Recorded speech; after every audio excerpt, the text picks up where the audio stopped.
E olha só lá no verso 5, ó. Do trono saem relâmpagos, vozes e trovões, e diante do trono ardem 7 tochas de fogo, que são os 7 Espíritos de Deus. A gente viu que essas 7 tochas de fogo, elas representam o quê? O Espírito Santo, tá certo? Lá no primeiro capítulo a gente já viu isso. Quando fala, então, os 7 Espíritos de Deus, não é cada um espírito, tá certo? Mas o 7 é o número divino, é o número da totalidade de Deus, é o número da perfeição.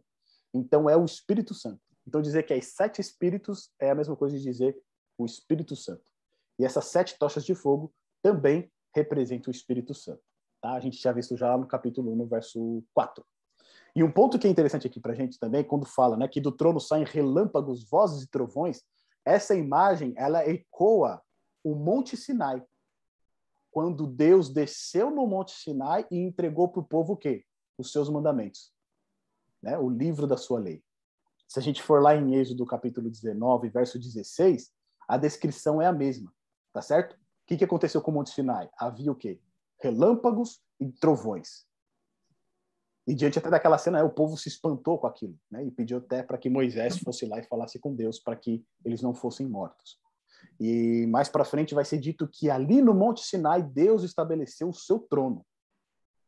Então, essa visão do trono aqui que João está tendo no capítulo 4, ela faz várias nuances ao Antigo Testamento, ao livro de Ezequiel, ao livro de Êxodo.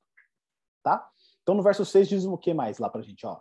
Há diante do trono um como que mar de vidro, semelhante ao cristal, e também no meio do trono e à volta do trono, 4 seres viventes, cheios de olhos por diante e por detrás.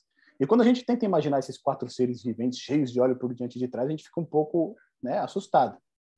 Depois ali vai falar a descrição, né? Um é semelhante a leão, o segundo é semelhante a novilho, o terceiro tem um rosto de homem e o quarto é semelhante à águia. E essa descrição que João faz é também extraída lá do livro de Ezequiel. Ó. Se você dá um pulinho lá em Ezequiel, voltar lá em Ezequiel que a gente estava vendo, lá no capítulo 1 também, tá? Que é a visão que Ezequiel tem do trono de Deus. Nos versos 4 e 5, Ezequiel ele vai ver esses 4 seres viventes também. Olha só, Ezequiel capítulo 1, no verso 4 e 5.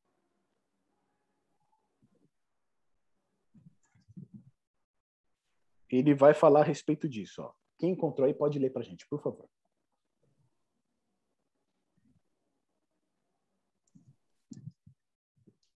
Olhei, e eis que um vento tempestuoso vinha do norte, e uma grande nuvem, com fogo a revolver-se, e esplendor ao redor dela. E no meio disto, uma coisa como um metal brilhante, que saía do meio do fogo. Do meio dessa nuvem saía a semelhança de 4 seres viventes, cuja aparência era esta: tinham a semelhança de homem. Isso. Aí no verso 6 ele vai falar, né?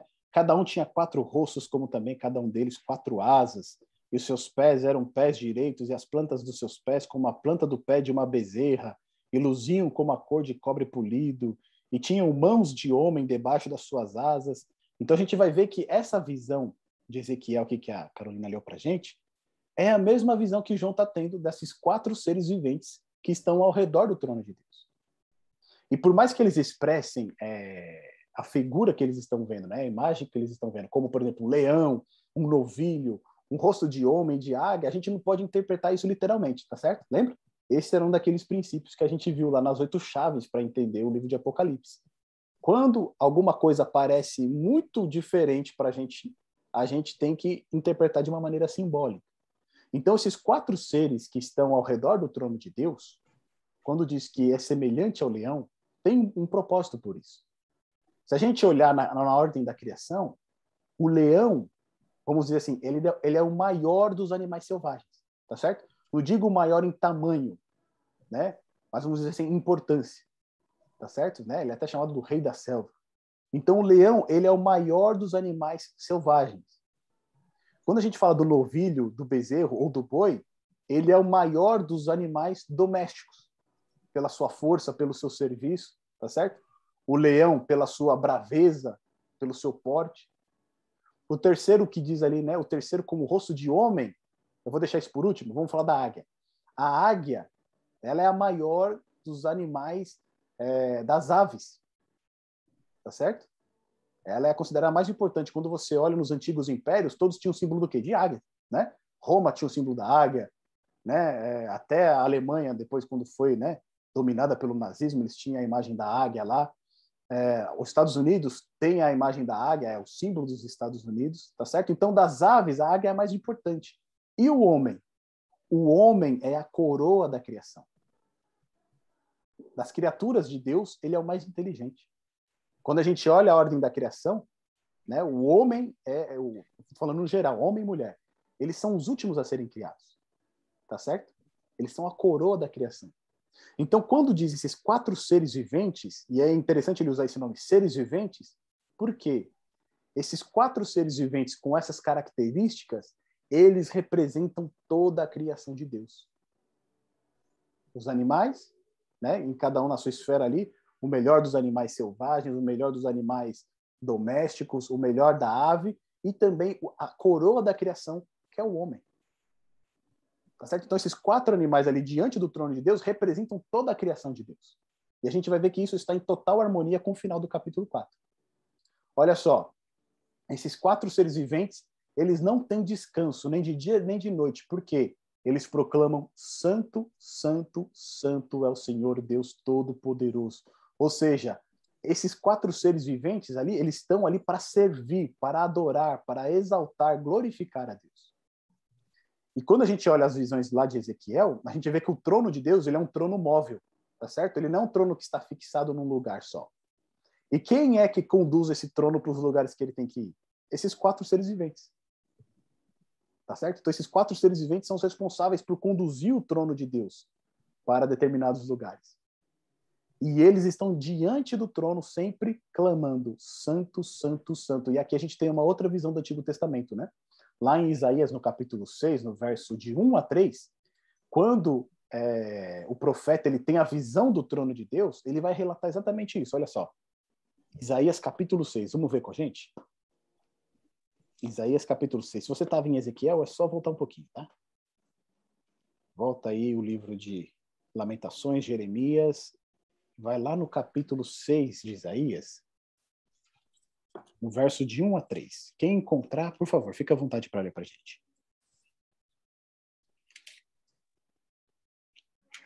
No ano da morte do rei Uzias, eu vi o Senhor assentado sobre um alto e sublime trono, e as abas de suas vestes enchiam o templo. Serafins estavam por cima dele. Cada um tinha 6 asas. Com 2 cobria o rosto, com 2 cobria os seus pés, e com 2 voava. E clamavam uns para os outros, dizendo: Santo, Santo, Santo é o Senhor dos exércitos. Toda a terra está cheia da sua glória. Percebe? Essa visão de Isaías também é a mesma que João teve. Aqui João ele está vendo os anjos com 6 asas, né? No caso aqui de João ele vê com 4. Ezequiel ele também vai ver com 4. Né? Mas essa diferença ela não é tão gritante assim. Né? O que importa aqui é que são os mesmos seres que estão ao redor do trono de Deus. E um ponto que é interessantíssimo para a gente. Lá em Ezequiel 28, que vai falar a respeito do príncipe de Tiro, né? Só que por trás do príncipe de Tiro, Ezequiel 28, ele está falando de Lúcifer, quando este era um querubim da guarda. Lúcifer, antes de se tornar Satanás, ele ocupou exatamente a posição de um desses seres viventes. Ele estava do lado do trono de Deus. Ou seja, quando Deus se manifestava, né, eles ali com as suas asas, ali, eles cobriam a glória de Deus. E recebiam a glória diretamente neles, né, porque eles abriam as suas asas para cobrir a glória de Deus e eles próprios recebiam a glória de Deus neles. Então você vê, né, Lúcifer estava tão perto do trono de Deus, se deixou ser levado por um sentimento de egoísmo, de orgulho, de vaidade, ao ponto de se tornar o inimigo de Deus. Tremendo isso, né? Quando a gente vê essa cena do capítulo 4 de adoração desses seres, a gente fala: Nossa Senhora, como que alguém pode, né, depois de estar adorando a Deus, clamando Santo, Santo, Santo é o Senhor, cair de um nível tão lastimável como ele caiu? E aí a gente vai ver que estes seres viventes, eles estão adorando a Deus, e não somente eles, mas os 24 anciãos também estão adorando. E aí entra o ponto fundamental, meus irmãos. Olha só, aqui a gente tem a imagem, né, do trono de Deus, aqui uma imagem também conceitual, com os 4 seres viventes aqui representados pelo leão, o boi, o homem e a águia, os 24 anciãos em redor do trono. Mas o ponto que é fundamental é exatamente aquele que está no final desse capítulo 4. E aí eu quero só trazer mais um ponto para vocês. Isso, olha só. A gente falou aqui que esses animais aqui e o ser humano, eles representam o quê? Toda a criação, tá certo? E lembra lá do tabernáculo, que quando ele era levantado pelo povo de Israel, ele tinha uma disposição, tá certo? Então, o tabernáculo ele sempre ficava ao centro do acampamento, junto com o santuário. Aí à direita você tinha um grupo de tribos de Israel, que eram 12 tribos, certo? Dividido em 4 divisões aqui. Eles eram dispostos em 4 divisões. E aqui você tinha um grupo de 3, aqui você tinha outro grupo de 3 tribos, aqui mais um grupo de 3 tribos, e aqui, por fim, mais um grupo de 3 tribos. Tá certo? Então, essas 4 divisões tinham 3 tribos ali alinhadas. E dentro dessas 3 tribos, tinha uma tribo que representava o quê? Que era o líder das demais. Tá certo? Ela era responsável pelas demais. E olha que coisa interessante aqui pra gente. Quando a gente vê a disposição das tribos em redor do santuário, aqui, deixa eu só me localizar aqui, se ele está na posição certa. Isso. Olha só. Para o leste, ficavam acampadas as tribos de Judá, Isacar e Zebulon. Ao norte, ficavam as tribos de Dan, Aser e Naphtali. Ao oeste, ficavam as tribos de Efraim, Manassés e Benjamim. E ao sul, a tribo de Ruben, Simeão e Gade. E em cada um desses grupos tinha uma tribo que liderava. Então, aqui nesses 3 grupos de Judá, Isacar e Zebulon, quem liderava era quem? A tribo de Judá. E qual que era o estandarte dessa tribo? Qual que era o símbolo dessa tribo? Um leão. Tá? Então, o estandarte que ficava na frente dessa tribo era a figura de um leão. Na divisão de Naphtali, Aser e Dan, quem era o líder dessas 3 tribos era Dan. Tá certo? E o estandarte de Dan era uma águia. Então, o estandarte que representava Dan era uma águia. Nas tribos que ficavam ao oeste, você tinha Efraim, Manassés e Benjamim. E aqui o líder era Efraim. E o estandarte que representava Efraim era um boi. E ao sul, você tinha Ruben, Simeão e Gade.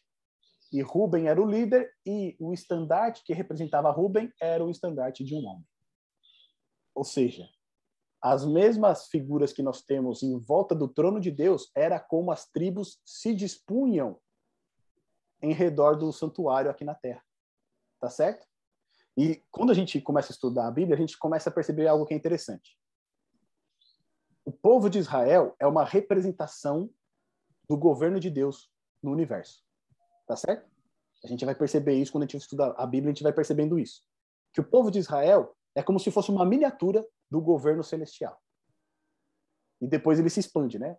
Hoje a gente pode dizer que a Terra, né, depois da morte de Jesus Cristo, depois que agora todos somos considerados filhos de Deus, todos aqueles que aceitam Jesus fazem parte do povo de Deus, a Terra é uma miniatura do quê? Do governo celestial. E aí o que a gente percebe aqui, nessa miniatura do governo celestial em Israel, é que a disposição das tribos representa o quê? Todo o povo de Deus. Assim como esses 4 seres viventes representam toda a criação, né, no universo, quando o tabernáculo era erigido e você tinha essas tribos aqui, eles representavam todo o povo de Deus em torno do santuário celestial. Tá certo? Então a gente vê que realmente a ideia de que esses 4 seres viventes com as suas imagens representam toda a criação, ela faz sentido. Tá bom? Agora vamos avançar aqui, ó, porque o grande ponto é esse. No verso 11 do capítulo 4 é dito o seguinte: Tu és digno, Senhor e Deus nosso, de receber a glória, a honra e o poder, porque todas as coisas tu criaste. Sim, por causa da tua vontade vieram a existir e foram criadas. E aqui a gente vê uma declaração maravilhosa. Os 4 seres viventes e os 24 anciãos, eles se prostram em adoração a Deus. Por quê? Porque ele é digno. E por que ele é digno? Porque ele criou todas as coisas. Porque ele é o Criador. E isso é magnífico. O nosso Deus, que se assenta no trono, ele é o Criador de todas as coisas. Se hoje nós estamos aqui, é porque ele nos criou. Porque ele nos desejou. Ele decidiu nos dar a vida. E somente por isso já é motivo de nós louvarmos ele, dar glória, honra e o poder a ele. E quando a gente olha isso, né, essa menção aqui é aquela menção a Gênesis 1, verso 1. Né? No princípio criou Deus todas as coisas. Essa mesma menção a gente vai ver em João, no verso 1, capítulo 3. Todas as coisas foram feitas por ele, e sem ele nada do que foi feito se fez. Lá em Colossenses, no capítulo 1, verso 16, também a gente vai ter novamente essa mesma ênfase, né, que todas as coisas foram criadas por ele e para ele, falando a respeito de Cristo. Ou seja, Deus é digno de receber o louvor, a glória, a honra e o poder. Por quê? Porque ele é o Criador. Porque pela vontade dele todas as coisas foram criadas. Ou seja, a nossa existência é vontade de Deus. O fato de nós existirmos é vontade de Deus. Muitas vezes, né, a gente pode até pensar que ninguém dá muito valor pra gente, que a gente não é tão amado assim, que a gente não é tão querido, se sentir um pouco solitário. Mas o fato de nós termos vida é porque Deus nos ama e nos quis dar a vida. Foi vontade dele que nós viéssemos à existência. E só isso já é motivo para a gente honrar e glorificar esse Deus. E é exatamente isso que essas criaturas, esses seres viventes, esses querubins e os 24 anciãos, eles fazem. Eles falam, o Senhor é digno de receber adoração, porque o Senhor é o Criador. Tá certo? Então aqui no capítulo 4 a gente vê uma ênfase, né, de adoração a Deus. Por quê? Porque ele é o Criador.